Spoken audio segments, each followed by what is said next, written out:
Hello, hello! Welcome back to our YouTube channel. My name is Stephanie. Et moi, Evans. Donc, vous regardez Meet the Just. Donc, aujourd'hui, nous venons vous présenter la deuxième partie de la riziculture en Haïti. Présentement, vous pouvez voir Angelo qui se trouve dans un bassin d'eau. Ce qu'il fait, en fait, il enlève le riz sorti du jardin, le met dans le bassin d'eau pour pouvoir rester 3 jours dans ce bassin d'eau-là pour qu'on puisse le laver, enlever les faux grains, nettoyer les mauvaises herbes et tout, enlever les pailles qui n'ont pas à leur place.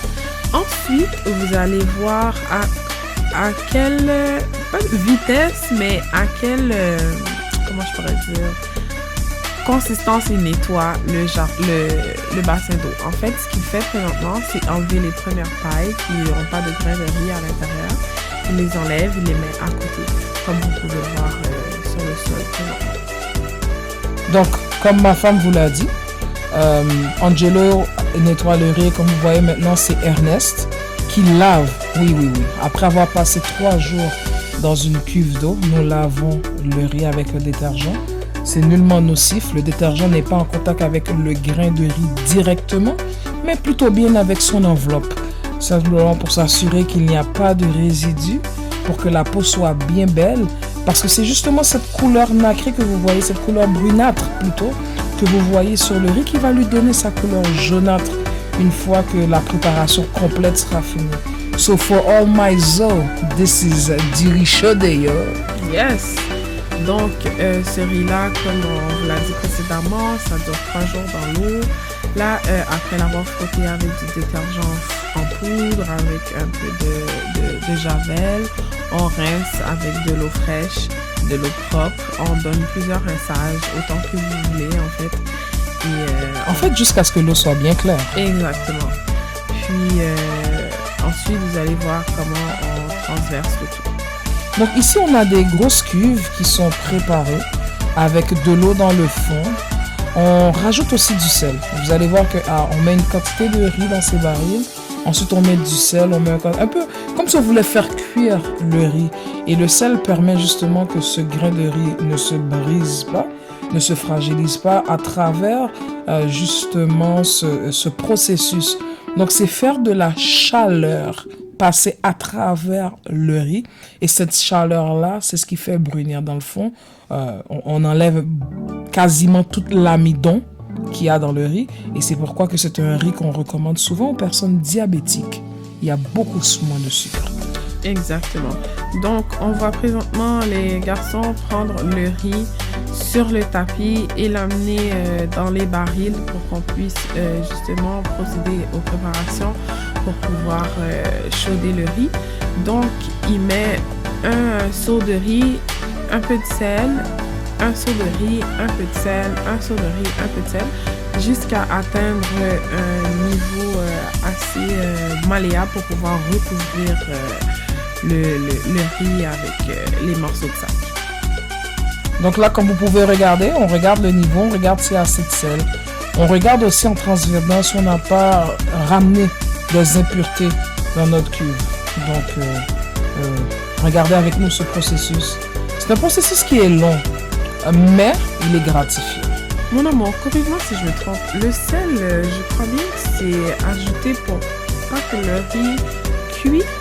En fait, c'est non seulement ajouté pour pas que le riz cuit trop, ça permet de ralentir la chaleur, mais ça permet aussi à ce que le grain de riz ne se brise pas.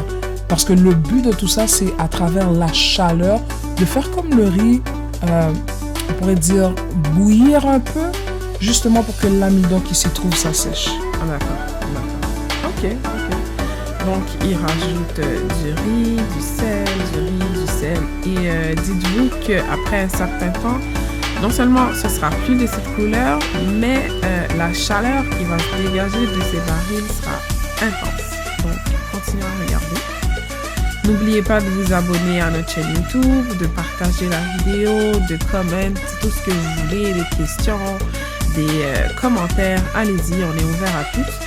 Et aussi, on a une page Instagram. Mon mari, c'est Mr. Just sur Instagram. Et moi, c'est de Stéphanie Louis. Et on a aussi une page Instagram commune qui est Meet the Just, comme Notre page YouTube. Exactement. Donc, on va mettre toutes les links dans le description box. Puis voilà.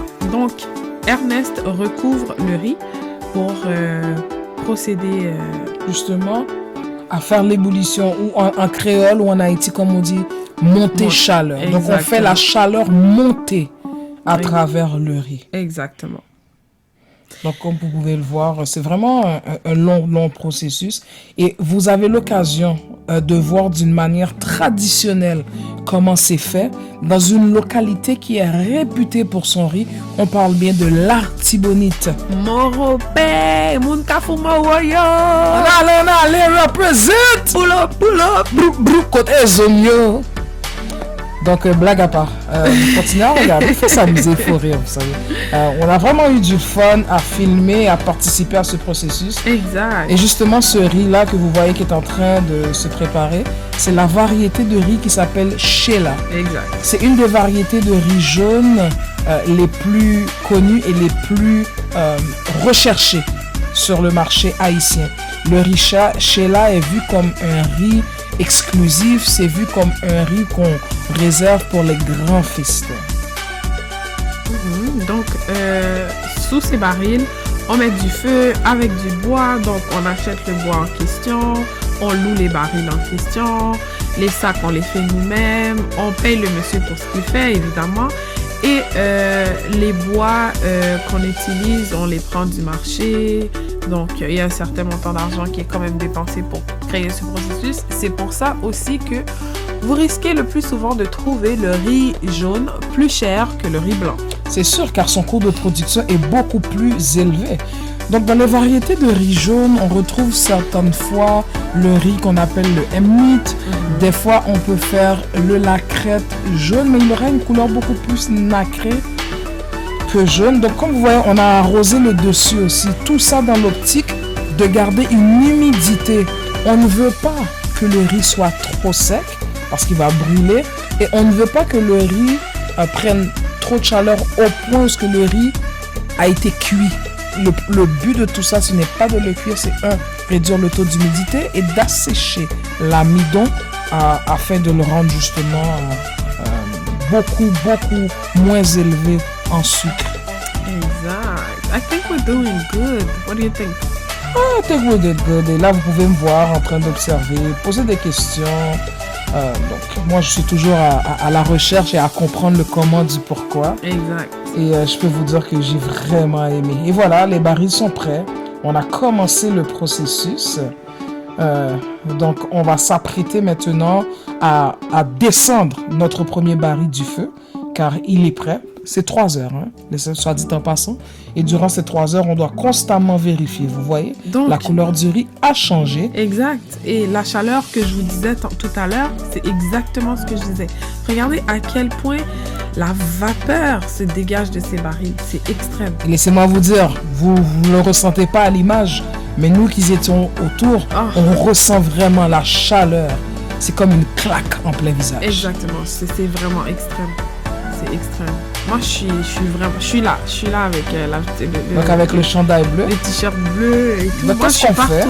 C'est qu'une fois que le riz est sorti des barils et qu'on l'a versé sur le sol, qui est notre ciment, plutôt notre séchoir, donc c'est là qu'on fait sécher le riz, on l'étend dans une couche assez mince, justement pour permettre à ce que le surplus d'eau puisse s'évaporer le plus rapidement possible et débuter le processus de séchage du riz. Pour justement pas que ça cuise jusqu'à ce que ça soit non serviable, si je peux dire ça comme ça.